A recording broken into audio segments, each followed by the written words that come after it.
Hello everybody. I wanted to share in today's video about a really fascinating topic, which is psychedelics. If you're new to my work, I specialize in psychedelic integration therapy, ketamine-assisted psychotherapy. I've been using psychedelics for over 10 years, and I've also received advanced training in ketamine and psychedelic medicine, psychedelic neuroscience. I'm trained as a dosing session monitor for a certain LSD study that I worked on, where I also sat with a participant on LSD in a research trial. So, safe to say I have a little bit of background in this work, and I recently wrote an article titled "Psychedelics Will Save the World." And I thought about that a little bit. It's like, okay, do I really believe that? Is that just a clickbait line? Maybe a little bit of both, right? It's clickbait, but also there's some truth in it. And I don't think, taking mushrooms is going to solve everybody's problems everywhere all the time, and we don't have to do anything else about it. But I do think that psychedelics can be really transformative to address a lot of the problems that we're facing in society today. And this is fundamentally because of a disconnect with ourselves and with others, right? We live in a time now where people are radically disconnected. The Western society is extremely individualistic and not based in community.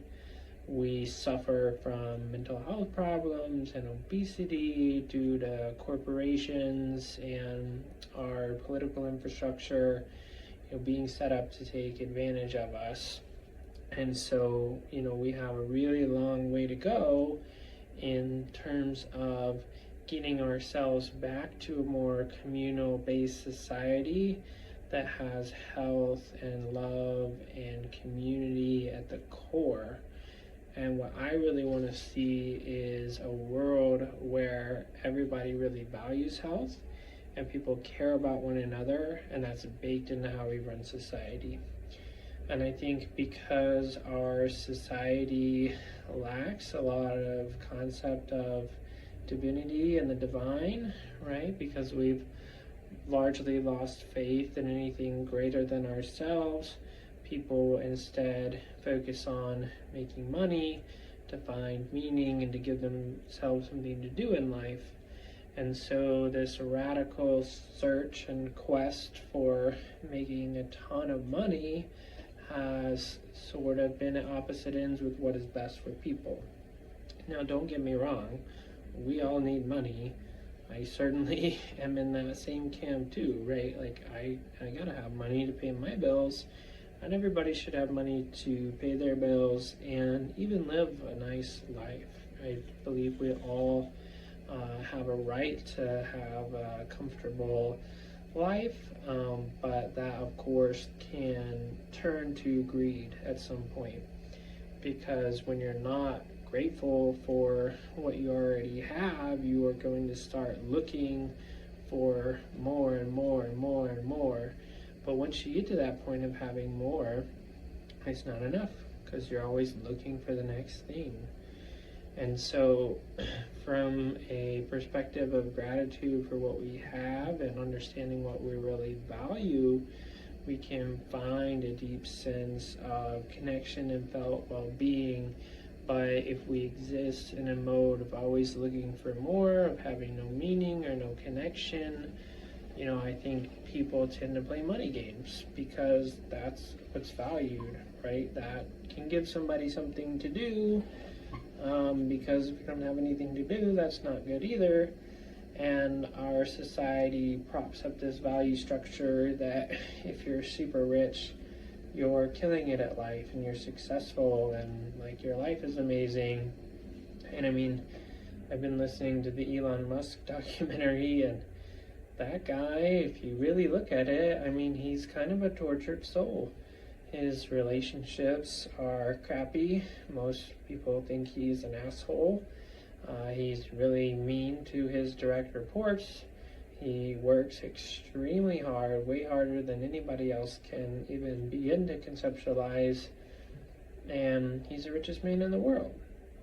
But that doesn't make him a nice person, and doesn't make him a good person necessarily. I think his intentions are good, but his execution and to get where he's trying to go leads to many other issues. And so, I think that we could be doing things a lot better.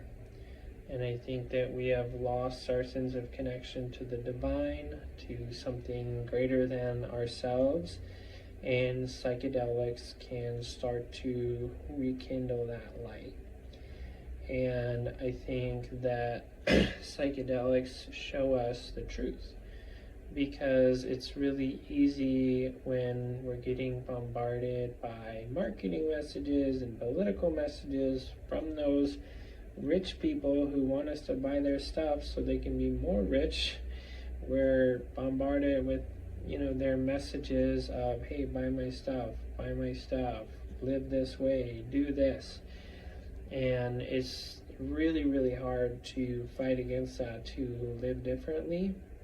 But the psychedelic experience can sort of rip the veil off of that and show you, hey, there's more to life here. Like the experience of getting to be a conscious person on this planet right now is more than what I'm engaging in my life, because Western society has lost its soul in many ways.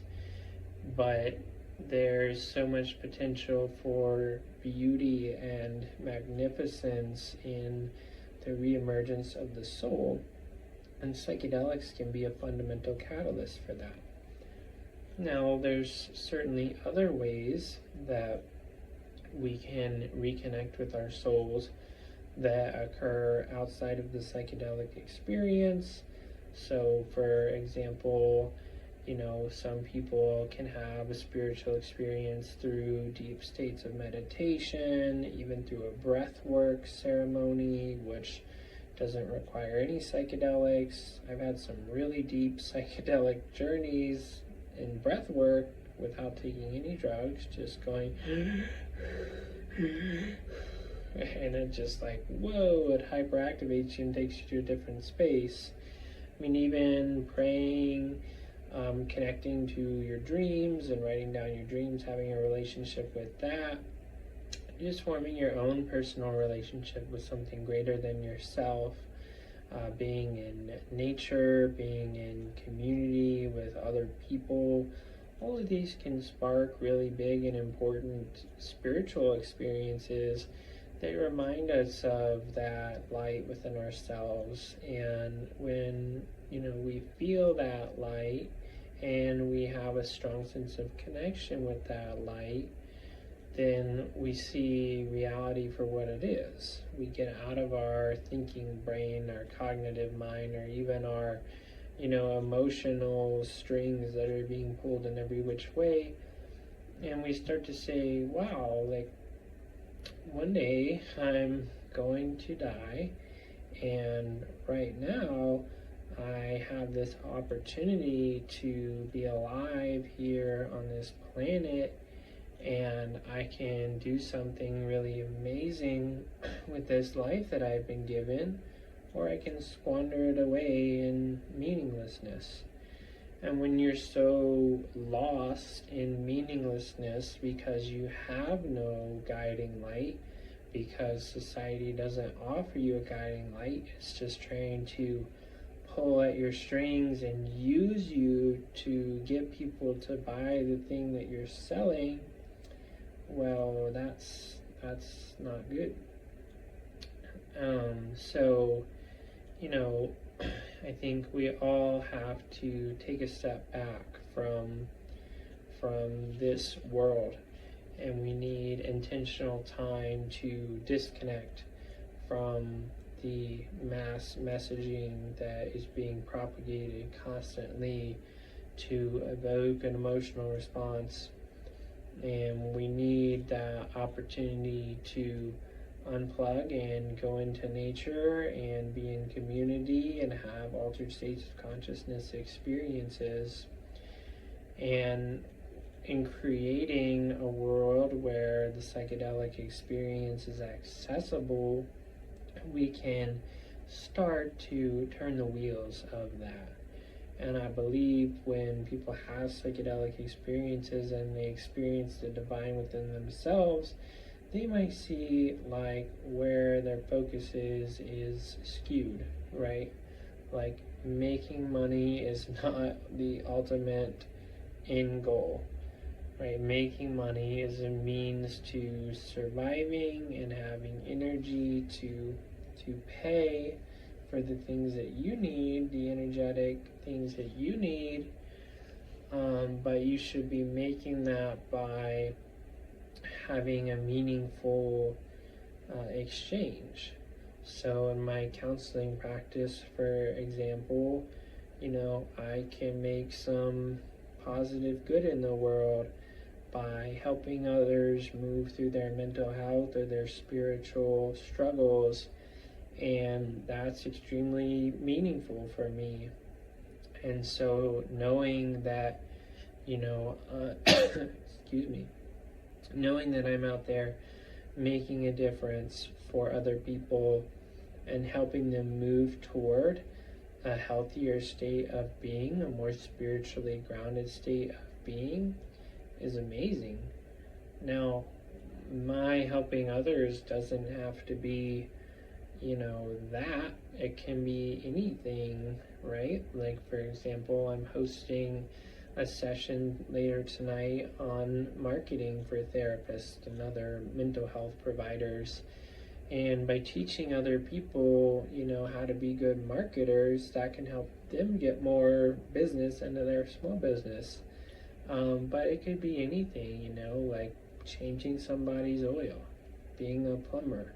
People have a problem, and if you can show up with your skills and your knowledge and a smile on your face and be personable and grateful and really make a real contribution to somebody's life, that's not just you like stuck in somebody else's big corporate scheme of like making money for the people at the top, that can be really amazing and beautiful. And so I see this vision of the world being much more interconnected in this way, like being decentralized and democratized again, in having individuals that are able to bring their unique talents and gifts to other people through being empowered to be small business owners and marketers. So, for example, if Amazon shuts down a local, sporting goods store that's contributing to their community because it's so easy to just order something off Amazon, that, can degrade the fabric of our society, because instead of that money getting recirculated into a local community, paying local taxes, that money is then siphoned to a huge corporation like Amazon, who's paying $0 in taxes. And so, similarly, like what I'm doing here with my therapy practice is seeking to make things better by, setting it all up myself, offering a genuine experience that is free from, the pull of a certain insurance company, or, being a part of this larger mental health care system that is like a for-profit company, like that I'm having to pay some CEO. I mean, technically the CEO is paying me, but really I'm the one doing the work, so I feel like I'm paying their salary for them to run this giant company. And I feel like, that situation, people trust the really big corporation because they have established this long-term reputation So somebody may be more likely to go to that corporation than to go to me. And that's not a complaint. I'm not complaining. It's an observation that, of how skewed things are, right? Because, even again in the Amazon example, if it's cheaper to go to Amazon and more accessible and you trust them and they can get you your stuff right away, that's, going to be cheaper and more convenient than going to your local store and having to drive there and then paying even more money than Amazon cost. So, certain larger corporations can kind of win in that way, but, they also are degrading the fabric of our society because they take away from this creator economy, this innovator economy, like people with good hearts trying to provide a good service who need the money, right? And then a lot of people just aren't in a position to fight back against that, right? To do things differently. A lot of people have to do what those large corporations are making them do, right? Like if I needed a job right now, I did not have time to build up my business, I would have to go take a really bad salary and support a system I don't agree with because I need the money so bad. And then it's just a game of survival. And I feel like that's the trap that so many people are stuck in right now because there has been such a disparity in wealth. It's really hard if you don't have generational wealth to accumulate knowledge, to accumulate skills, and to set yourself apart from the pack and make money and be a professional in today's world. With how inaccessible resources are to young people, it creates a really difficult issue. And so,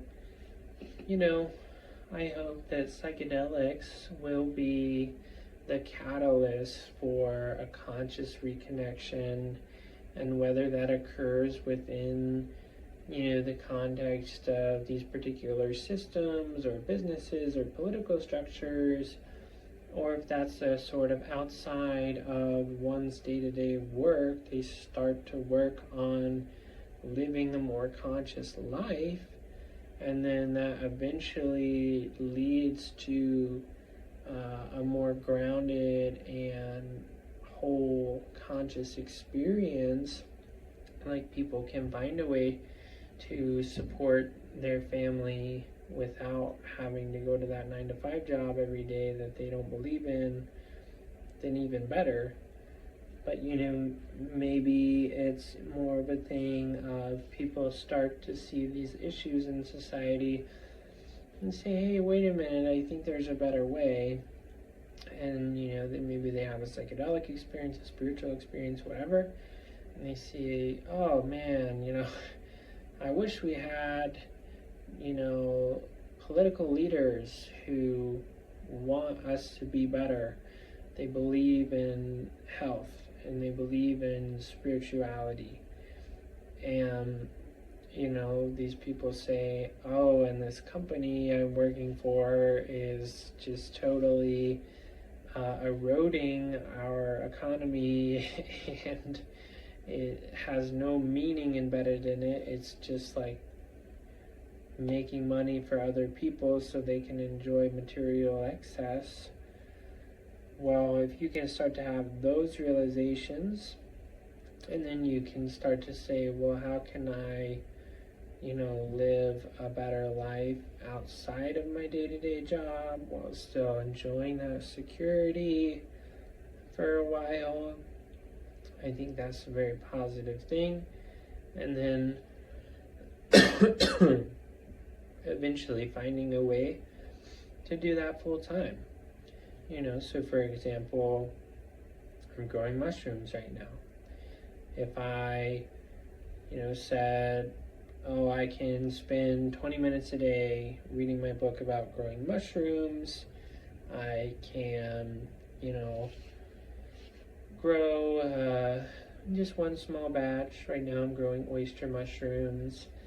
And if I can spend 20 minutes a day growing oyster mushrooms, if I can grow this little batch, if I can read my book, and then kind of see how that goes, and then, oh, I've got some mushrooms, okay, I'm just going to eat those, maybe give some away, and then say, well, I made one batch, maybe I can make 2 batches, and then it takes me a little more time. It's a little more to keep up with. Then I make 2 batches and then I have some extra. Well, can I sell these to somebody, to a friend, to a family member? Maybe it's not worth it to set up a farmer's market booth, but let's say that process continues over 2 years, and now, I'm spending 2 hours a day on mushrooms after work, and I produced, 100 pounds of mushrooms every week. And then I pay $1,000 to set up a booth at the farmer's market, and I start to sell those. And I make, let's say $3,000 every month at the farmer's market. Well, I only spend $1,000, for the entire season to have my booth, and I only spend $1,500, or let's say $500 on materials, and getting $3,000 a month. So I don't know, that's like $2,500 in profit per month. That's not a lot to support a family on, but it's a start, right? And if you could continue to do that and then get to the point of, hey, things are going to be really tight, but I could leave my day job to grow mushrooms, right? I mean, wow, how amazing would that be? To do something where you're making food that is super healthy, learning this skill, getting involved in, something that brings you joy every day, that connects you with earth, versus like having to go to an office, right? And so, yeah, I just think that there's better ways to do it. And so, I think I'll leave it there. A little bit shorter video today. I'll leave the link in the description of the YouTube video for my article on LinkedIn, which is a little bit different than this video in terms of psychedelics saving the world. So I hope you'll check that out. And if you listen to this today, thank you very much.